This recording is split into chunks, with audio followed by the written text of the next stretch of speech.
Hi students, in my previous lecture on the Indian Evidence Act, we were on section 27. Actually, we were talking about the topic of confessions in Evidence Act. See, the relevancy of confessions, we have seen that admissions and confessions are substantive evidences because they are based on a basic presumption of human conduct. And that basic presumption is that no person will speak against himself, and if he does speak, it can be presumed that it must be true. ये इतना बड़ा presumption है human conduct का कि कोई भी admission या confession को ये एक सब्सटैंटिव एविडेंस के लेवल पे ले जाती है। बट जब हम कन्फेशन की बात करते हैं, कन्फेशंस हमने देखा कि सेक्शन 24 से क्रिमिनल लॉ की टर्मिनोलॉजी शुरू हो जाती है।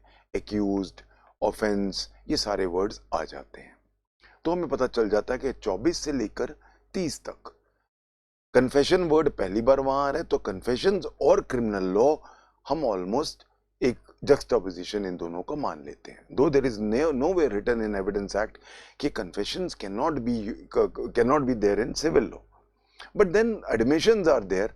वो हमने पहले एडमिशंस का देख चुके हैं, हम कन्फेशंस के बारे में पढ़ रहे थे। As far as confessions are concerned, see, confessions also are very important pieces of evidence because of the basic human presumption based on human conduct कि कोई भी इंसान अपने खिलाफ स्टेटमेंट नहीं देगा, और अगर वो दे रहा है और अपनी स्वेच्छा से दे रहा है, अपनी मर्जी से दे रहा है, वॉलंटरली दे रहा है, तो then it must be true. However, जैसा कि मैंने बोला कि जो कन्फेशन है वो अगर हम क्रिमिनल लॉ में जाएं तो कन्फेशंस दो बेसिक टाइम्स पे हो सकते हैं, एक ट्रायल से पहले और एक ट्रायल के दौरान, ड्यूरिंग द ट्रायल। दोनों का अगर हम बोलें कि इफेक्ट जो है वो थोड़ा सा फर्क है। अगर हम बात करते हैं बिफोर द ट्रायल तो वो हम 164 में उसका कन्फेशन लेते हैं, अगर वो जुडिशियल कन्फेशन है। नहीं तो उसका एक्स्ट्रा जुडिशियल कन्फेशन तो है, खैर वो कहीं भी कर सकता है। एक्स्ट्रा जुडिशियल कन्फेशन हमने पिछली बार पढ़ा था, it is always fraught with dangers कि एक एक्स्ट्रा जुडिशियल कन्फेशन किसको किया, क्यों किया, जरूरत क्या आ गई थी, रिश्ता क्या था आपस में, so many matters come up, then exact words क्या यूज हुए हैं एक्स्ट्रा जुडिशियल कन्फेशन में, ये सारी चीजें हमें बतानी जरूरी है।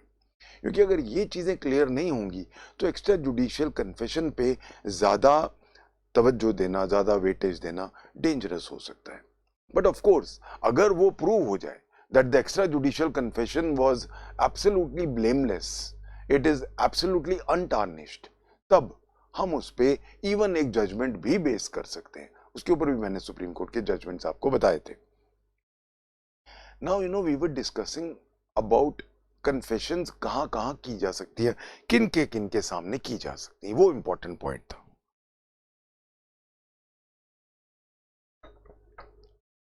एक चीज और हमें ध्यान में रखनी है, एडमिशंस कौन कौन कर सकते हैं? एडमिशंस कर सकते हैं कायदे से पार्टीज, उनके एजेंट्स, रिप्रेजेंटेटिव कैरेक्टर में जो होल्ड कर रहे हैं उस दौरान, या जिनका प्रोप्राइटी या पेक्यूनरी इंटरेस्ट है, या फिर जो प्रीवीज है, ये सारे कर सकते हैं। और तो और जब हम सेक्शन 19 में आए तो वो जो पार्टी नहीं है अगर उसका कोई इंटरेस्ट है वो भी कर सकता है।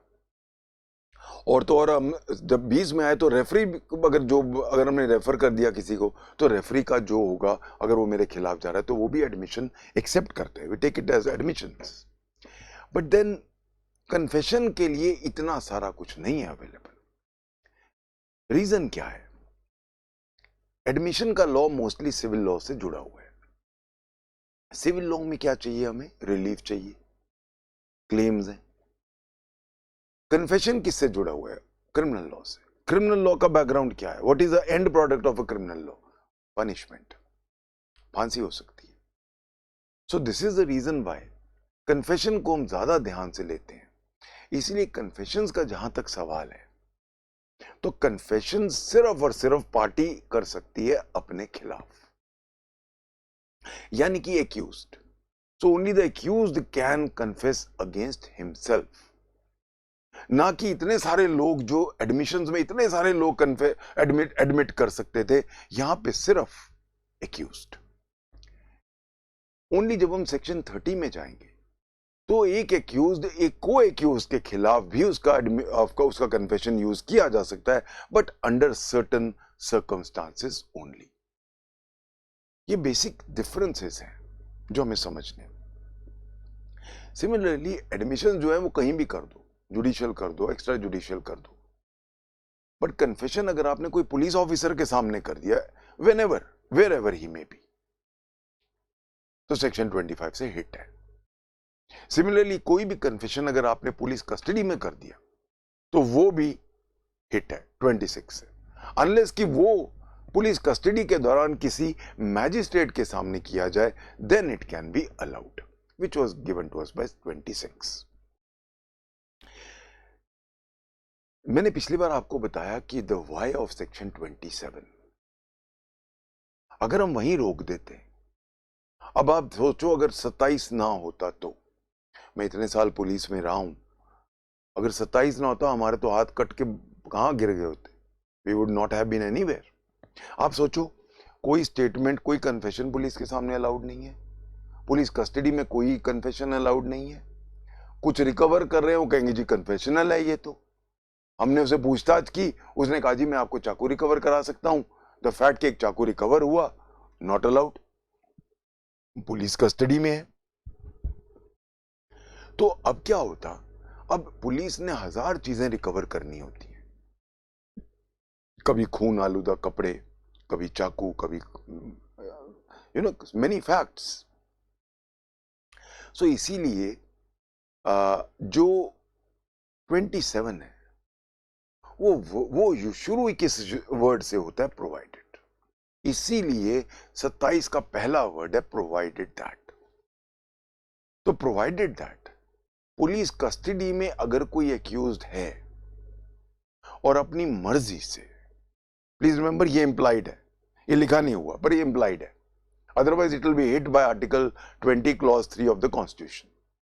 अपनी मर्जी से वो एक स्टेटमेंट देता है जिसकी वजह से एक फैक्ट डिस्कवर होता है।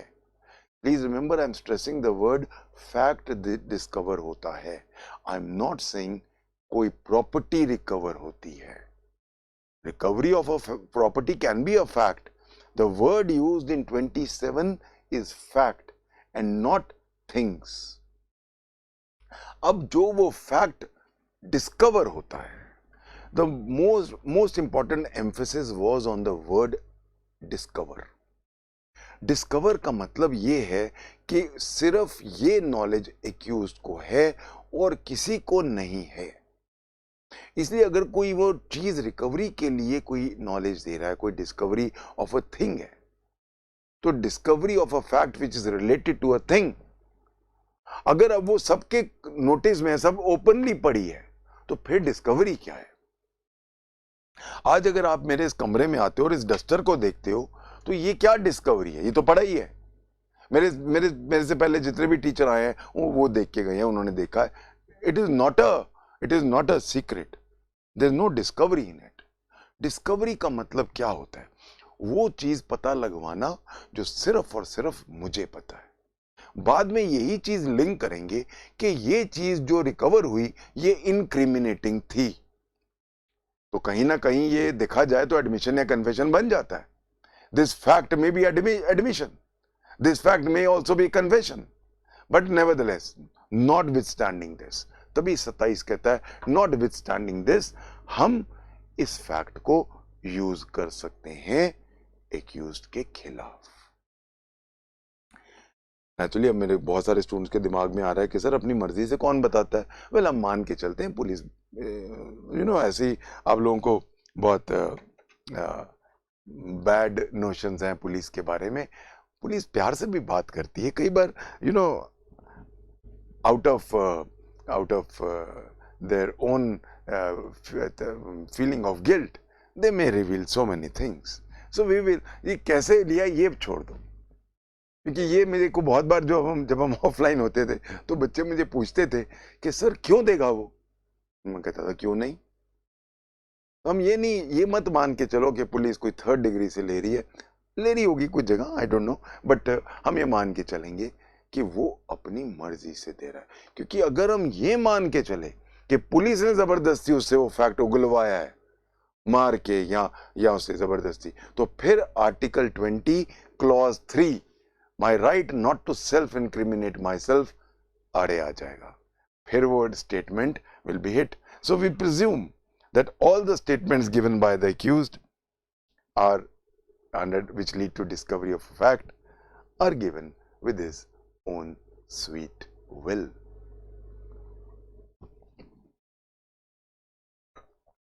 You know, कई बार जब मैं पढ़ा रहा होता हूँ, क्योंकि काफी मैंने 2 डेकेड से ज्यादा पुलिस में रहा हूं, जब मैं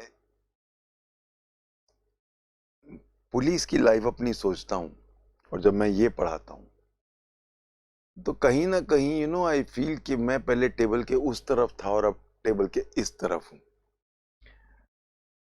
तो सिंस बहुत साल पुलिस का नमक खाया है तो ज्यादा मैं बोल नहीं पाता हूं, but we have to go by the rule of the book.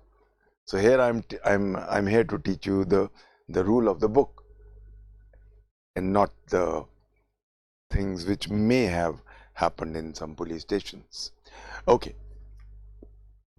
Now going back to our topic 27 एक बहुत इंपॉर्टेंट, कल को जब आप जज बनोगे ये 27 बहुत ध्यान से करना है, क्योंकि जहां 27 वीक हो गया वहां पे बहुत बड़ा एक डेंट होता है पूरी प्रोसिक्यूशन थ्योरी में।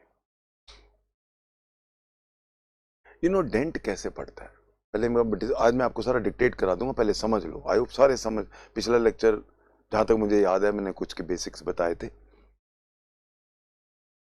बिकॉज हमारे जो एविडेंस के लेक्चर हैं वो 7 दिन के बाद आते हैं। जैसे मैंने पिछले संडे को दिए थे, आज सैटरडे है तो आज हम दे रहे हैं, तो मैं हफ्ता हो जाता है मुझे, फिर मुझे एकदम याद रखना पड़ता है।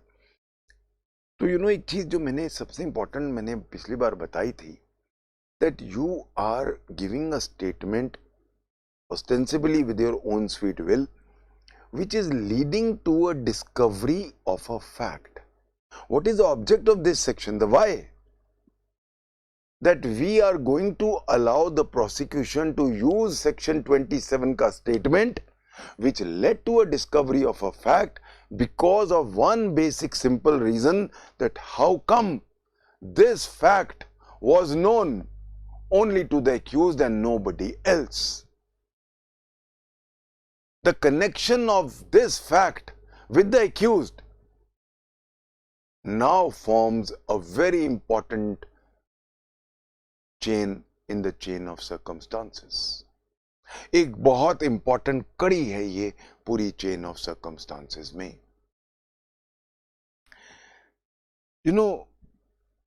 27 की जो रिकवरी होती है, हम वर्ड रिकवरी यूज करते हैं, और बहुत सारे जुडिशियल ऑफिसर्स जो, अब तो मेरे कितने फ्रेंड्स भी हैं, दोस्त भी हैं, स्टूडेंट्स भी हैं, बहुत है, everybody tends to use the word recovery. We have read law in depth, especially all these laws in great depth. We should not be using the word recovery. We should be using the word discovery. See, the word is discovery of a fact, not discovery of a thing.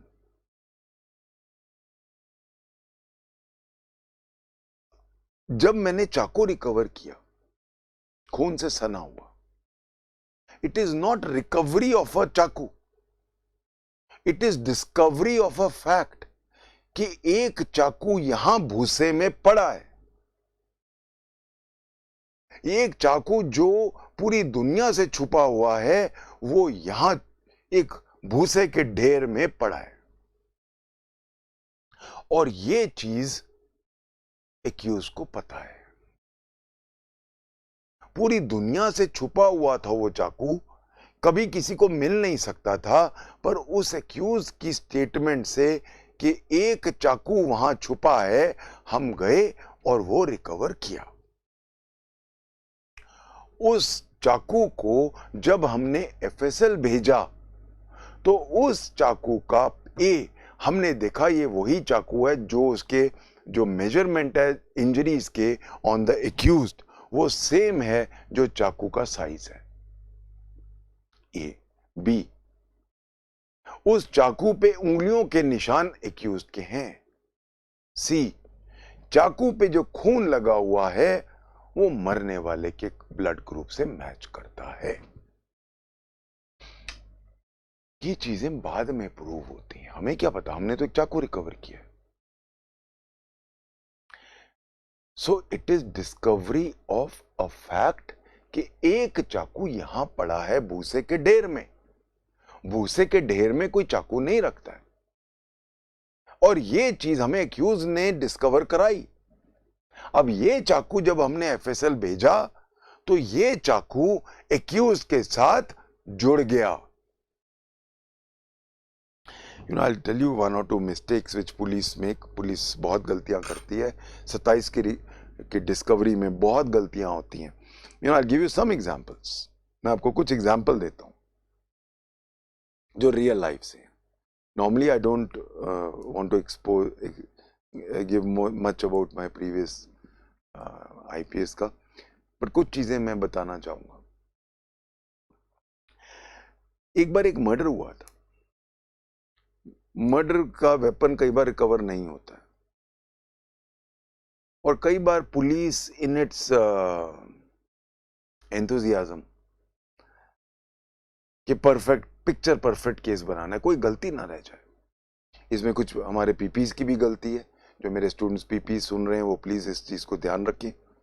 वो चाहते हैं कि एक छोटी C point भी गलती ना रह जाए, और सुप्रीम कोर्ट कहते हैं, I give you that judgment also in the beginning, perfect evidence is seldom to be had in this imperfect world. If everything is picture perfect, then there is something wrong. Then पक्का padding की है। Padding का मतलब police ने अपनी तरफ से डाला है, वो एविडेंस पुलिस ने फैब्रिकेट किया है। तो जैसे कि मैं एग्जांपल दे रहा था आपको, एक बार एक जगह थी, मेरे कई में एसएसपी था, वहां पे एक मर्डर हुआ था, बड़ा सनसनीखेज मर्डर था। बहुत सारा बहुत नेचुरली सनसनीखेज मर्डर पे बहुत मीडिया का होता है रिएक्शन। तो उसका जो हमने एक्यूज पकड़ लिया, एक्यूज से हमने पूछा तू कहाँ है, कहाँ फेंका हो चाकू? तो उसने कोई दरिया वगैरह था आसपास, उसमें फेंक दिया था। हमने वो गोताखोर भी भेजे, 2-3 दिन ढूंढते रहे, हमें नहीं मिला। चाकू जैसी चीज, अब इतना बहता दरिया है, कहाँ मिलता है? नॉर्मली नहीं मिलते, बहुत रेयर है। तो जब नहीं मिला तो पुलिस ने सोचा कि चलो अब अपनी तरफ से डाल दें चाकू, 27 की रिकवरी दिखा देते हैं। तो उन्होंने एक चाकू ले आए, और चाकू जो इसका जिससे मर्डर हुआ था उसका से जो उसकी चोट के निशान थे वो से 1 इंच थे, यानी कि 1 इंच चौड़ा चाकू होगा। हमारे आईओ भाई साहब जो हैं वो खुखरी लेके आ गए, और खुखरी उन्होंने रिकवर कर ली। अब खुखरी इतनी चौड़ी होती है, 3 इंच 4 इंच। अब खुखरी से मार रहा है, चोट आ रही है सिर्फ आधा इंची, मिसमैच हो गया। ऐसी बेवकूफियां भी करते हैं। एक और बेवकूफी बताता हूं आपको, हमारे टाइम की है ये भी। Again I was DIG at that time. एक अगेन बड़ा ही एक सनसनीखेज मर्डर था, रिकवरी हो गई। अब वो पता नहीं, मोस्ट प्रोबेबली पैडिंग ही की होगी, वो ऐसी रिकवरी कर ली जैसे कुकरी वाला कहा। अब इन्होंने जब रिकवरी की तो रिकवरी की इन्होंने जैसे आज की डेट में, राइट, जैसे आज जो भी डेट है, जैसे 1 अक्टूबर, वहां 1 अक्टूबर है, तो कायदे से आज उन्होंने फिर क्या किया, उसको न्यूज़पेपर में रैप कर दिया। उसको सील करते वक्त पहले कागज में रैप कर देते हैं, सील कर देते हैं, फिर कपड़े में रैप कर देते हैं, फिर सील कर देते हैं। तो कायदे से न्यूज़पेपर भी आज का होना चाहिए था या पिछला होना चाहिए था। 1 अक्टूबर को वो कर रहे हैं रिकवरी या रादर डिस्कवरी, और उसको सील बंद कर रहे हैं। और न्यूज़पेपर कौन सी डेट का है? 15 अक्टूबर। 1 अक्टूबर को वो जब डिस्कवरी कर रहे हैं, उसको रिकवर करके नाइफ को सील कर रहे हैं 15 अक्टूबर की न्यूज़पेपर में। मतलब 15 दिन पहले आगे का पेपर इनके पास पहली तारीख को छप के आ गया था। ऐसी बेवकूफियां बहुत आम होती हैं। इसके ऊपर तो मेरे पास एक केस भी है, सेम डिटो ऐसा ही केस है। सो रिकवरीज में क्या होता है, डिस्कवरीज रिकवरीज में सिनोनिमस अभी बात करूंगा। इन देयर एंथुजियाज्म के मैं पिक्चर परफेक्ट केस डालूं, पुलिस कई बार पैडिंग कर देती है। जैसे फॉर एग्जांपल मैं आपको अभी केस बताऊंगा, एक एक्यूज को रिकवर किया 4 दिन के बाद मर्डर के, और उसमें क्या दिखाया इन्होंने कि खून सुदा कपड़े, खून के सने हुए कपड़े, वो उसी कपड़ों में अरेस्ट हुआ। कौन बेवकूफ एक्यूज होगा जो 4 दिन पूरे खून से भरे हुए कपड़े लेके घूम रहे मर्डर करने के बाद? सुप्रीम कोर्ट का केस। तो बहुत सारी बेवकूफियां करते हैं हमारे आईओस जब वो 27 की रिकवरी या डिस्कवरी करते हैं। एक बड़ी इंपॉर्टेंट चीज होती है प्लेस ऑफ हाइडिंग, क्योंकि जैसा कि मैंने बोला वर्ड है डिस्कवरी। अगर आपकी ऐसी जगह से आप रिकवर कर रहे हो कोई चीज जहां जो सबको ओपन है, जैसे कि मैंने बोला है डस्टर, तो वो डिस्कवरी नहीं है। इसलिए प्लेस ऑफ हाइडिंग जो है वो एक्सक्लूसिव होनी चाहिए, which means this discovery must be from a place of hiding which is known exclusively to the accused. If it is in the knowledge of many people, then it is no longer a discovery. That is the reason why place of hiding has to be very, very discreet, and it should be known only to the accused, then only we can say it is a discovery. ये चीज ध्यान रखनी है। place of hiding की अगर मैं बात करूं तो प्लेस ऑफ हाइडिंग का कंसेप्ट बहुत चेंज हुआ है। पहले तो ये था कि बिल्कुल छुपा हुआ भूसे के ढेर में, पेड़ के नीचे, कोई खोद के नीचे, उसके जड़ों के अंदर, ऐसी ऐसी चीजें। बाद में सुप्रीम कोर्ट के जजमेंट्स हैं जो मैं अभी आपसे शेयर करूंगा, जिसके अंदर सुप्रीम कोर्ट ने कहा that the place of hiding must be taken in a broader view. Broader view की मतलब क्या हो गया कि जहां मैंने कोई चीज छुपाई वो पब्लिक की नजर से छुपी हुई थी। हो सकता है वो कोई बिजी रोड हो, कोई बात नहीं, एक झाड़ी है जो बहुत डेंस झाड़ी है, जहां पे आसपास सड़क में जा रहे हैं लोग, पर झाड़ी है, झाड़ी के अंदर थोड़ा कोई आता है, वहां छुपा दिया। सुप्रीम कोर्ट ने कहा yes it is a place, it can be taken as a discovery. तो आज के दिन में discovery from a place of hiding का कंसेप्ट क्या है? जो पब्लिक की नजर से छुपा हो, जहां पे आवाजावी ना हो, जहां पे रेगुलर एक्सेस नहीं हो। तो place of hiding does not mean a quite desolate, एक ऐसी सीक्रेट जगह जो बिल्कुल दूर कोने में कहीं छुपी हुई जगह नहीं। हो सकता है बिल्कुल पब्लिक में हो। बस स्टैंड में, बस स्टैंड की एक रिकवरी थी जिसके अंदर उसने एक बस स्टैंड के अंदर एक ईंट निकाल के उसके अंदर जगह बनती है, उसको ईंट से बंद कर दिया, खुली ईंट थी, उसके पीछे छुपाया था। It was held to be a good place of hiding. कोई पब्लिक बस स्टैंड है तब भी, अब जैसे एक अगर ब्रिक है तो मैंने वो ब्रिक लूज थी, वो ब्रिक निकाल दी, सामान रख दिया, ब्रिक वापस रख दी, अब पता नहीं चल रहा लोगों को, अब ये प्लेस ऑफ हाइडिंग है। But at the same time it should not be a stupid place of hiding. Like जहां पानी था वहां करेंसी नोट उसने रख दिए। कौन बेवकूफ करेंसी नोट्स पानी के अंदर रखेगा, और वो भी एक सिंपल से बैग में जो पानी अंदर घुसा हुआ था। तो स्टूपिड प्लेस ऑफ हाइडिंग भी बहुत बहुत।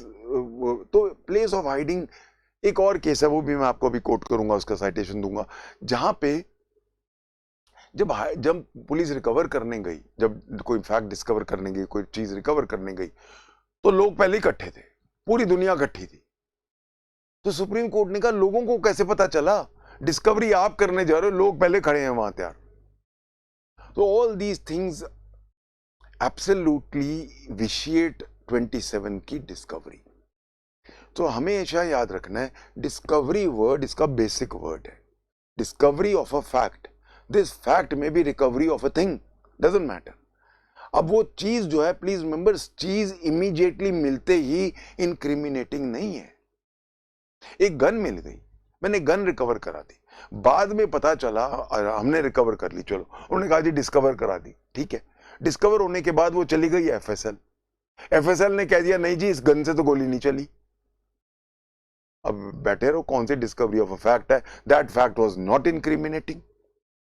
सो प्लीज रिमेंबर, जैसे हम कोई चीज रिकवर करते हैं, we should not go with the presumption कि हाँ जी अब तो केस क्लोज हो गया, अनलेस कि मैंने पैडिंग की है। वो तो जब एफएसएल की रिपोर्ट आएगी तब वो इससे कनेक्ट होगा। अभी तो फिलहाल इतना है। तो बेसिकली अगर हम देखें, डिस्कवरी ऑफ अ फैक्ट को हम दो पार्ट्स में लेते हैं। डिस्कवरी ऑफ फैक्ट, अगर कोई चीज की रिकवरी है तो उसको हम दो पार्ट्स में लेंगे। पहला पार्ट क्या है?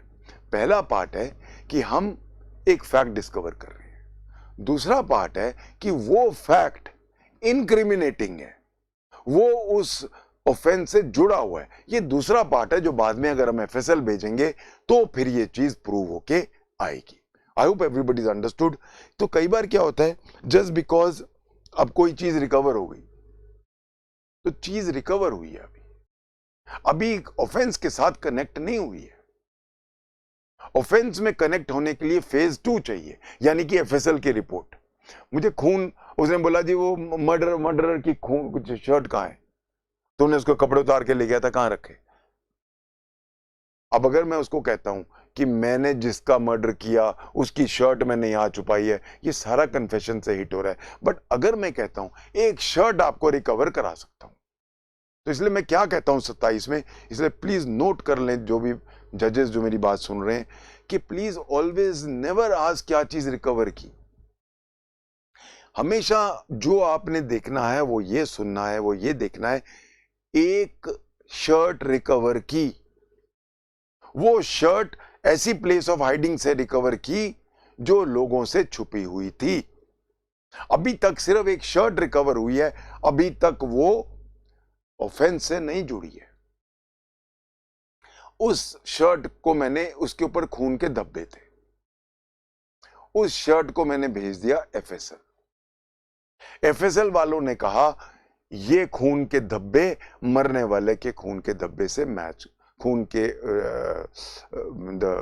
ब्लड ग्रुप से मैच करते हैं। अब हो गया, पर ब्लड ग्रुप तो 4 ही हैं, तो अब किसी के भी हो सकते हैं। तो इसीलिए अब वो क्या करेंगे, अब उसके जो वाइफ है उसको बुलाएंगे। जब उसकी वाइफ आएगी उसको बोलेंगे ये शर्ट पहचानते हो? हाँ सर ये मेरे हस्बैंड ही है, जिस दिन वो मरे थे यही शर्ट पहनी हुई थी। अब वो शर्ट पूरी तरह से ऑफेंस के साथ जुड़ गई। तो ये शर्ट मैंने पहनी हुई थी, मृतक ने पहनी हुई थी, इस शर्ट के धब्बे जो हैं वो उसके ब्लड ग्रुप मैच कर गया ओपिनियन एविडेंस से। ये शर्ट कहां से रिकवर की?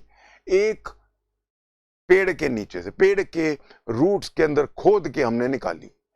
आपको कैसे पता चला? सर 27 में एक्यूज ने अपनी मर्जी से हमें कहा कि मैं एक फैक्ट डिस्कवर करा सकता हूं।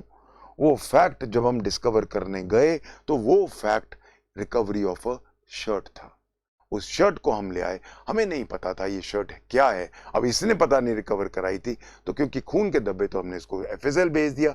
एफएसएल वालों ने कहा ये खून के धब्बे मैच करते हैं, और उसकी वाइफ ने ये आइडेंटिफाई किया कि ये शर्ट मरने वाले ने मौत वाले दिन, मर्डर वाले दिन पहनी हुई थी। Now this shirt has got connected with the offense, and this shirt has got connected with the accused because of 27.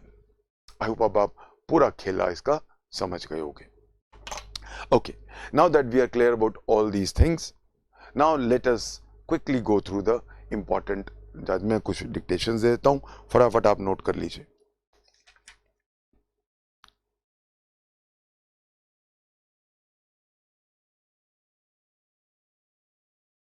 पहले नोट कर लीजिए।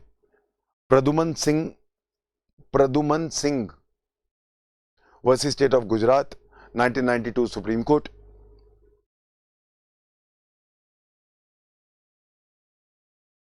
In order that this section may apply, the Supreme Court has held in this judgment that in order that section 27 may apply, the prosecution must establish that the information given by the accused led to the discovery of some fact deposed to by him. The discovery must be of some fact which the police had not previously learned from any other source, and that the knowledge of the fact was first derived from the information given by the accused.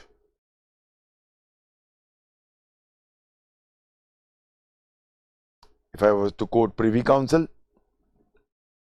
Queen Empress versus Babulal, Queen Empress versus Babulal, 1884, Allahabad Full Bench, Privy Council. The Privy Council held that this section, which is though not very well worded, क्योंकि शुरू provided से हो रहा है, provides an exception to the prohibition imposed by the preceding sections, यानी 25 और 26, and enables certain statements made by the person in police custody to be proved.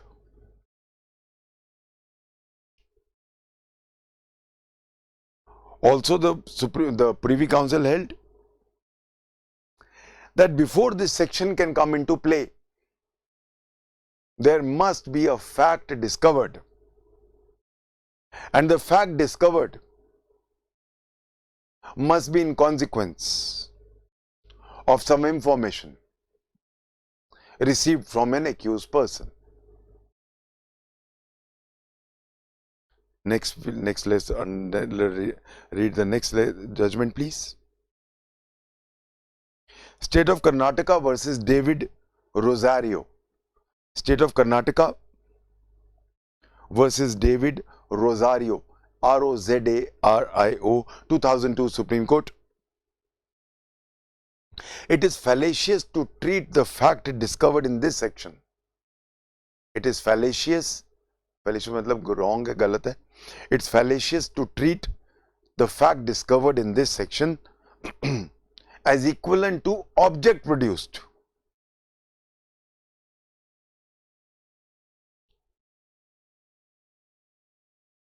बहुत beautifully इन्होंने बोला है, इन्वर्टेड कॉमास में दिया है सुप्रीम कोर्ट ने. I will produce a knife concealed in the roof of my house. ये बहुत इंपॉर्टेंट लाइंस है, इनको ध्यान से लिख लो, ये क्रक्स है. I will produce the knife concealed in the roof of my house does not lead to discovery of a knife. It leads to the discovery of the fact that a knife is concealed in the house of the informant to his knowledge. And if later the knife is proved, कैसे? Through FSL. And if later the knife is proved to have been used in the offense, the discovery of this fact is very relevant.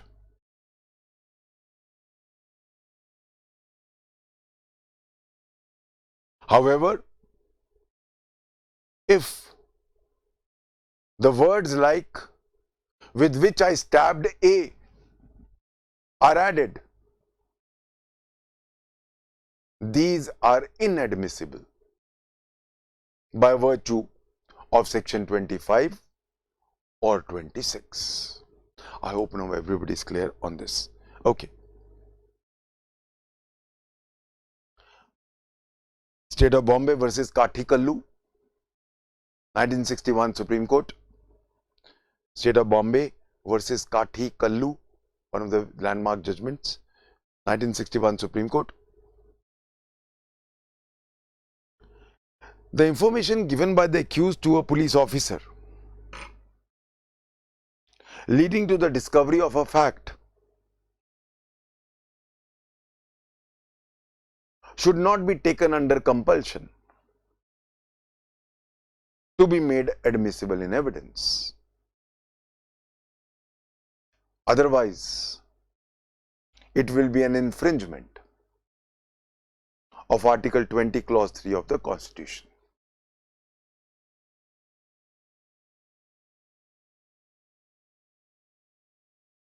एक बहुत important aspect आया,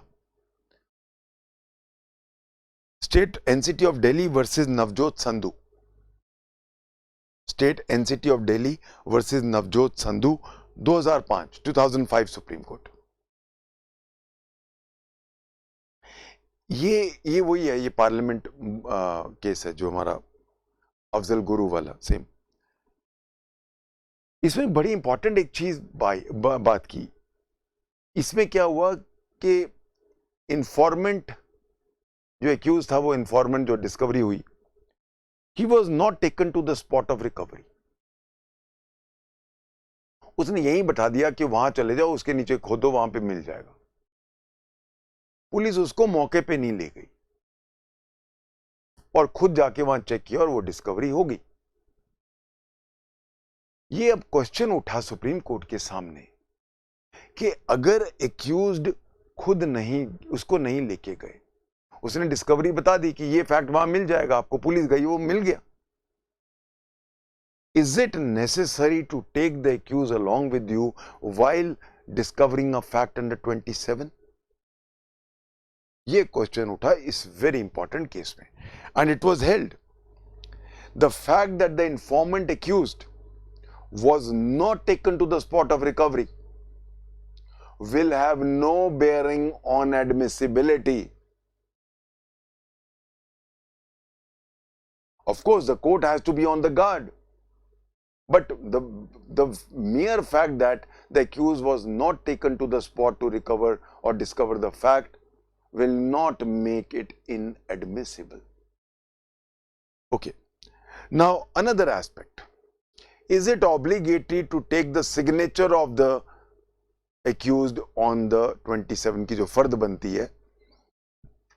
फर्द का मतलब, you use the words फर्द वगैरह हम जब कोर्ट्स में जाते हैं, फारसी वर्ड हैं, तब से पर्शियन वर्ड्स हैं, तब से चल रहे हैं मुस्लिम टाइम से. फर्द का मतलब होता है मेमो. तो 27 का एक फर्द बनती है, एक मेमो बनता है.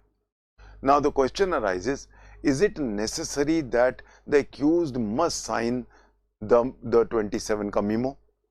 जो रिकवरी हो रही है, अगर कोई रिकवरी हुई है उस डिस्कवरी के पश्चात, तो क्या उसको साइन करना जरूरी है? ये मामला आया सुप्रीम कोर्ट के सामने. State of Rajasthan versus Tejaram. State of Rajasthan versus Tejaram, 1999 supreme court. It was held that it is not obligatory. It is not obligatory on the part of the investigating officer to get the signature of the accused on a confessional statement recorded under Section 27.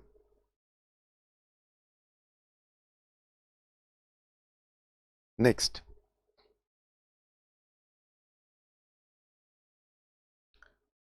State and City of Delhi versus Navjot Sandhu. State and City of Delhi versus Navjot Sandhu, 2005 Supreme Court.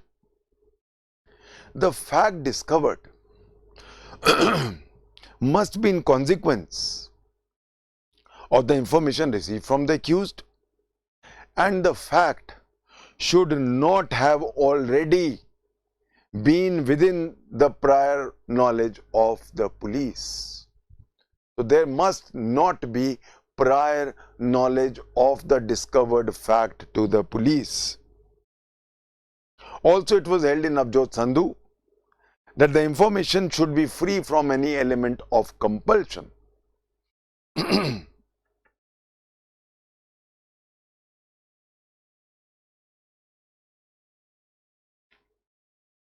Next point. What happens if the accused resiles from his statement?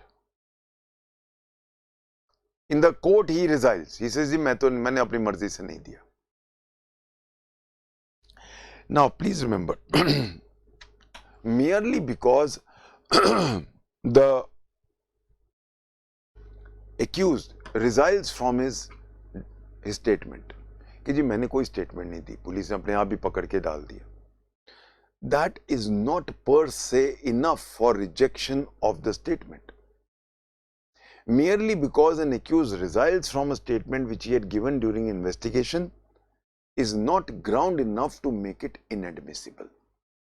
It has to be looked at in the whole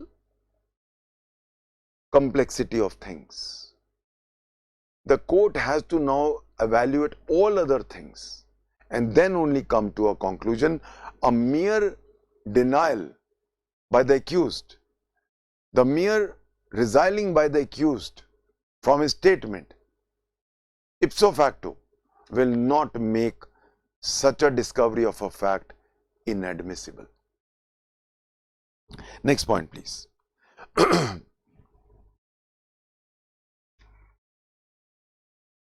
Now, one very important matter came up in Sarabjit Singh versus State, Punjab Haryana High Court. इसको ध्यान रखना, ये जो मैं अभी सब बातें, हमारा पूरा 27 का लेक्चर इंटरव्यू का पेट है, कहीं ना कहीं कुछ ना कुछ पूछते ही हैं. Sarabjit Singh versus state 1998 Punjab Haryana high court. Recovery which was made at a time when the maker of the statement was neither an accused nor was under arrest.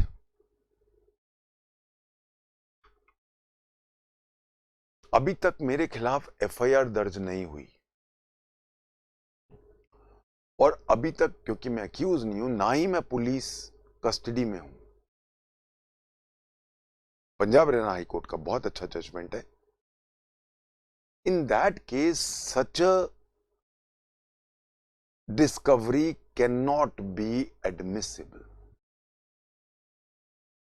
If you remember, मैंने शुरू के लेक्चर में आपको बताया था कि बॉम्बे हाई कोर्ट का एक जजमेंट है कि जहां पे एक थाने में एफआईआर दर्ज हो गई और अभी मुझे कस्टडी में नहीं लिया, where I have not been taken into custody. The Bombay High Court though held that it is deemed custody, and at that time also I have my own reservations with complete respect to the Honorable High Court, but somewhere I feel that it can be misused by the police, so we should go with the letter and spirit of the law rather than give it a liberal interpretation of statute. Okay. As far as recovery while not in custody is concerned,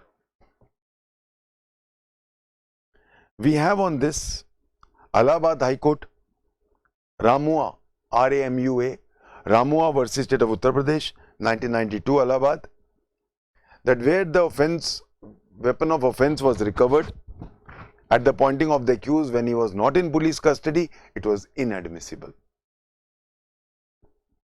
So काफी सारे high courts हैं जो बिल्कुल कहती हैं कि police custody में जब तक नहीं है तब तक 27 की कोई भी डिस्कवरी और recovery can not be taken into consideration. And we have on the other hand Bombay high court जिसने ये कहा था कि एक बार पुलिस थाने में आ गया, चाहे उसको हमने अरेस्ट नहीं किया, डीम्ड पुलिस कस्टडी है, जिससे मैं इत्तेफाक नहीं रखता और जिससे बहुत हद तक पंजाब हरियाणा हाई कोर्ट भी इत्तेफाक नहीं रखता. Okay, now when we come to the last part of place of hiding, as I told you, the place of hiding has been given a very wide expanse by the Honorable Supreme Court. In State of Himachal Pradesh versus Jeet Singh, State of Himachal Pradesh versus Jeet Singh, 1999 Supreme Court, a new meaning was given to the place of hiding. It said that it is not necessary that the place of hiding should not be in the open. The place of hiding should not be completely in a desolate area. The crucial question is whether the place is accessible to others. Is it ordinarily visible to others? If not, then it is immaterial whether the place of hiding is a public place or not.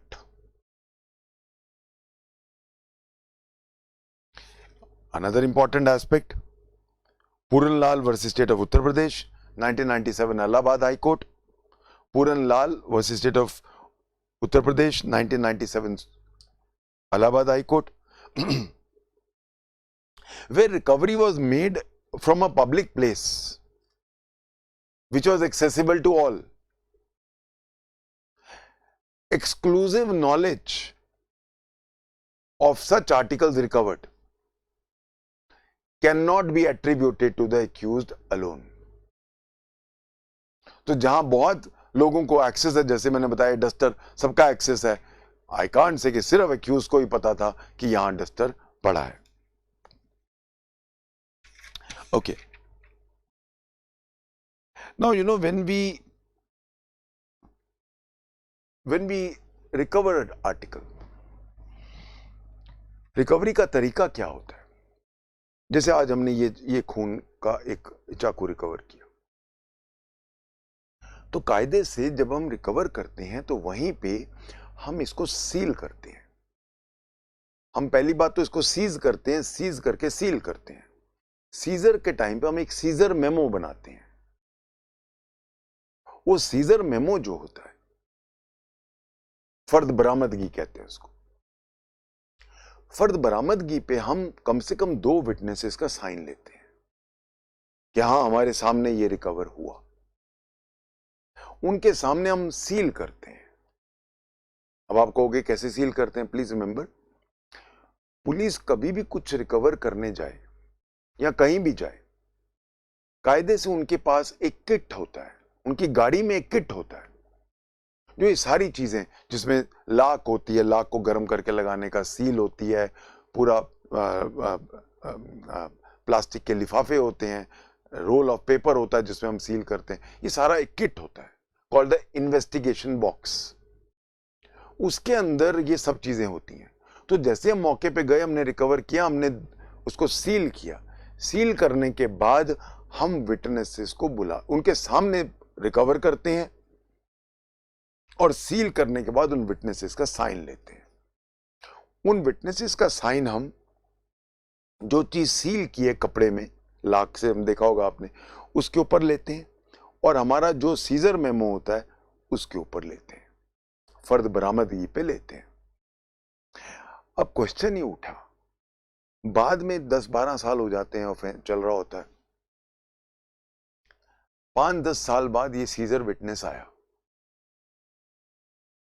या तो वो भूल गया और यहां खरीद लिया गया. अब जहां सीजर विटनेस ने मना कर दिया कि जी मेरे सामने तो सीज नहीं किया, does the whole recovery become bad in law? ये मामला आया सुप्रीम कोर्ट के सामने और ये बड़ा फेमस केस है. This is Modan Singh versus state of Rajasthan. Modan Singh, MODAN, Modan Singh versus state of Rajasthan, 1978 Supreme Court तब का है. उन्होंने कहा कि सिर्फ क्योंकि सीजर विटनेसेस ने मना कर दिया और बाकी इन्वेस्टिगेशन परफेक्ट है, रिकवरी के बाकी और जगह या और जो अगर एविडेंसेस मिल रहे हैं वो परफेक्ट है, तो मियरली क्योंकि सीजर विटनेस ने मना कर दिया या बाद में हॉस्टाइल हो गया, is no reason to reject this evidence. Again it has to be taken on a whole and then come to a conclusion, इसको लेना सेफ रहेगा कि नहीं. ऐसे मामलों में the court has to be on its guard and ensure कि कहीं कोई गलत तो नहीं हो रहा. तो जहां everything is perfect और ये सडनली कोई 2 विटनेस आके कहते जी हमारे सामने तो रिकवर नहीं किया, पर हमारे पास और बड़े एविडेंसेस हैं, तो इसी मामले सिर्फ इतनी सी बात पे कि जी उन्होंने मना, वो बिदक गए, उन्होंने they have become turned hostile is no ground to dismiss this evidence. I hope Imodan Singh बहुत important case है. कल को जब आप जज बन जाओगे यूज करना, because you know naturally defence witnesses 90% seizure witness hostile हो जाते हैं. हमें भी पता है, पुलिस में और जजेस को भी पता है. मेयरली क्योंकि हॉस्टाइल विटनेस, अब सीजर विटनेस हॉस्टाइल हो गया, डिफेंस वाले बहुत छलांग मारते हैं, सर अब तो बाहर फेंको जी, चाकू गलत रिकवर किया वगैरह वगैरह. अगर बाकी चीजें सारी परफेक्ट है तो फिर इसको रिजेक्ट करने की जरूरत नहीं है. सिमिलरली, हाँ एक बात और है, एक बात बड़ी इंपॉर्टेंट है, पर अगर आपने मौके पे सील नहीं किया, फिर तो मैंने बोला ना पैडिंग कर दोगे, तो जहां सील नहीं किया वो एक बहुत बड़ी गलती मानी जाती है. Unsealed items, wrongly sealed items, or where it is proved that the sealing was done much later in a police station, then they lose their evidentiary value. ये एक ऐसी चीज है जो एविडेंशियरी वैल्यू को बर्बाद कर सकती है. इसके ऊपर मेरे पास एक बॉम्बे हाई कोर्ट का जजमेंट है on this thing only. Tulsiram Kamble versus state of Maharashtra 2000 Bombay.